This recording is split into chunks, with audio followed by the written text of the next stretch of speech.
সার্বক্ষণিক নিরাপত্তার দায়িত্ব পালন করবে। যখন কোনো দুর্ঘটনা ঘটবে এই তিনটে টিম তাদের নিজ নিজ দায়িত্ব পালন করবে। এখন ফায়ার অ্যালার্ম যদি কারোর দায়িত্ব ইভাকুয়েশনের সময় যার যেটা কাছাকাছি ওটা সিঁড়ি ব্যবহার করবে, বলা যাবে না এটা করবো। আর ইভাকুয়েশনের সময় লিফট ব্যবহার করবেন না, সিঁড়ি। কাউকে কেউ ধাক্কা দেবে না, ছাদের দিকে যাব না। অনেকে কি করে দেখা যায় আমার মূল্যবান জিনিসপত্র রেখে আছে, ওটার জন্য পুনরায় যাওয়া যাবে না, আমরা নিচে আসবো,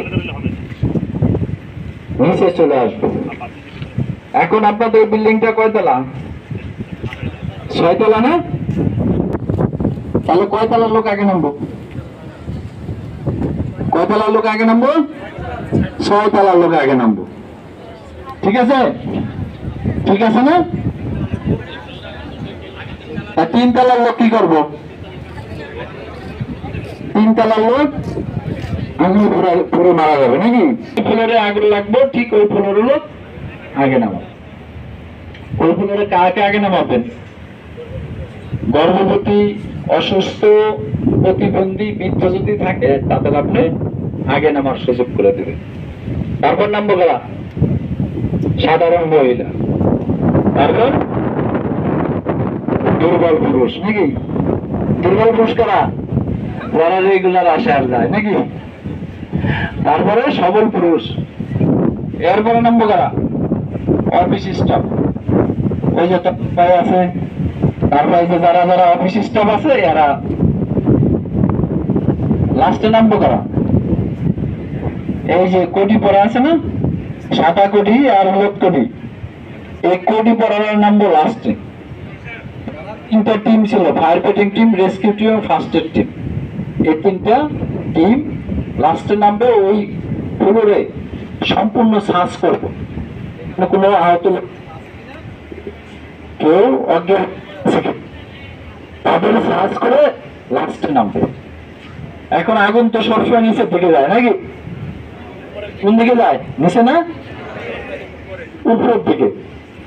এখন 3 তলা নামা শেষ হয়ে গেলে কয় তলা নামবো? 4 তলা।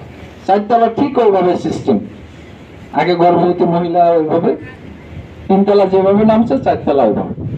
4 তলার পরে নিচতলা না 5 তলা? উপরে বলে নামা শেষ। এখন কয় তলা? 2 তলা, নিচতলা।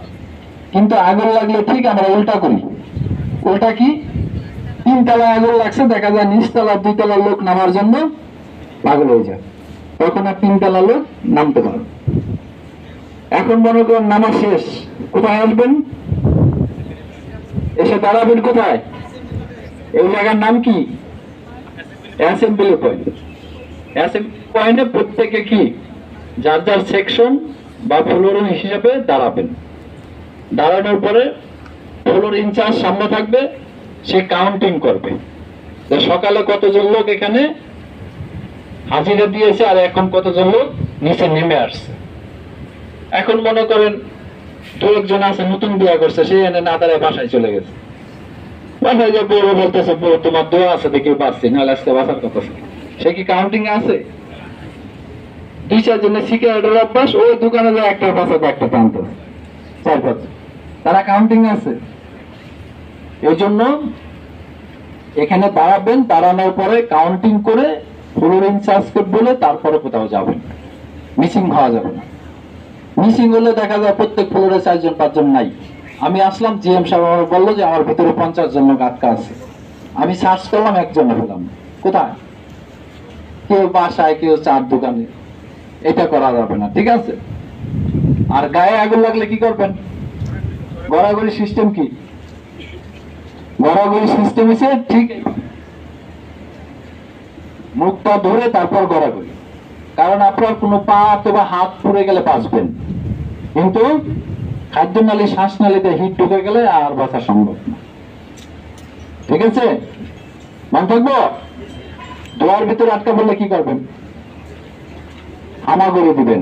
আগুন এবং দোয়া তো নিচের দিকে যায় নাকি? উনি দিকে